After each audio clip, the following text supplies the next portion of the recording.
Hi, my name's Sam Thompson from Edinburgh Tour Guides, and I'm going to give you a little virtual Outlander walking tour in the Old Town, focusing on 3 of the filming locations for Outlander.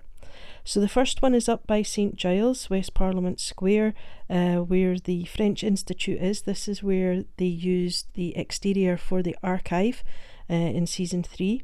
So that's the French Institute there, with the flags flying. And as we come round, this is the Signet Library. Now the Signet Library, it was actually upstairs they used in here, and it was the Governor's Ball in season 3, so you might recognise it from that. If you do want to go inside the Signet Library in the summertime, you can go for afternoon tea here. They also do lunches and things, so it's actually a really nice experience, but it just depends on how much time you have. If you look up, you can see there's lots, the windows are really high, they're double windows, just to give you an idea of how large the space is inside the building. This is a photo of the mini base camp they had outside when they were filming, and we've just got a photo of some extras here who were standing outside having a little cigarette break. Now the next location is Tweeddale Court. Now as we walk into Tweeddale Court, it's one of my favourite places in Edinburgh to show people, to be honest. It's just a lovely setting. Coming up as we go through the gates on your right, you can just see a little low building. That's an old sedan chair garage, and they disguised it when they were filming, but you can still recognise it if you watch the scenes back. This is the reunion street where Claire meets Fergus as an adult. So it was set up as a market street. It was really nice. They had lots of fresh fruit and vegetables.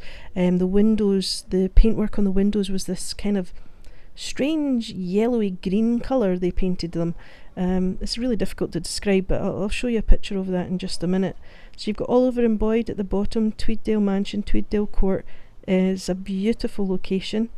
They put fake doors in, they disguised all the pipe work and the light fittings. So here you can see they've got cloth draped from it, and they've got twigs, and they've got wooden panelling put in, and the pipes are all covered in this material with all these bits of twigs wrapped around it as well. So a lot of detail went into filming this.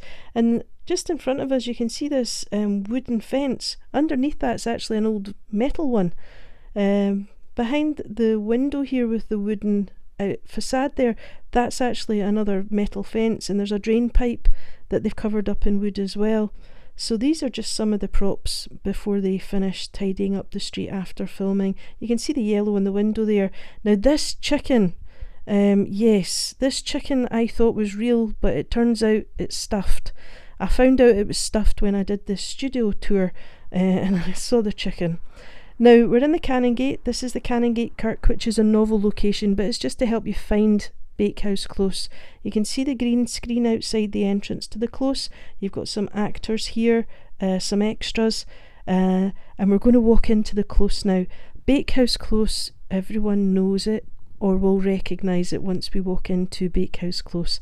I was lucky enough to get to do a studio tour and go to live filming, and the live filming I got to go to was here in Bakehouse Close, and this is where the print shop fire was. Now you can see the steps as we come through the close here. So these are the steps up to Jamie's print shop. It's a metal railing. They clad it all in wood. The pipework was covered in wood. The windows, some of the windows had that yellow paint that we saw in Tweeddale Court. Now, until you can get here, I'm just going to walk up the stairs so you can imagine it's you going up the stairs. So we're just going to head up the stairs now into Jamie's print shop. Well, not quite.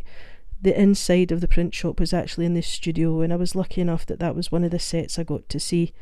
So there's the door. On the other side it was the studio. Across the way you can see Aitchison House. Just over the wall, this is the entrance to the brothel that Jamie stayed in Edinburgh. So it's quite nice to see how close these 2 locations are.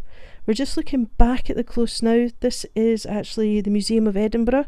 It's a free museum. It's of the period, so if you happen to be in Edinburgh and have time to look around, it's definitely worth going in and having a look at this one.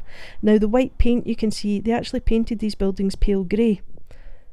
This is a photo I took the day after they filmed in the morning, so you can see the print shop steps with all the detail on it. There's an old sign just further down, and you can see a bit of set where there's an archway. When we were waiting, whilst they were filming, it was quite nice because Katrina Balfe came along, Claire, she signed autographs for the fans that were waiting. That was really lovely. And Sam Hewn did the same thing. So it was really good. And they were both so lovely with the fans. They had a lot of time, a lot of patience, and everybody got to get their autographs, and there were some selfies getting taken as well, which was quite good. I didn't have a selfie taken here because I thought I was going to get a meet and greet as well as a studio tour when the live filming, but I did get a selfie. As you can see, this was at the set where Jocasta's was filmed. So if you enjoyed this, hopefully when you come to Edinburgh you might want to take one of our historical walking tours, or even do a full Outlander walking tour. Like it, share it, and remember, Edinburgh tour guides, we do Edinburgh, but we also do the whole of Scotland as well, and we'd love to see you once everything opens up again.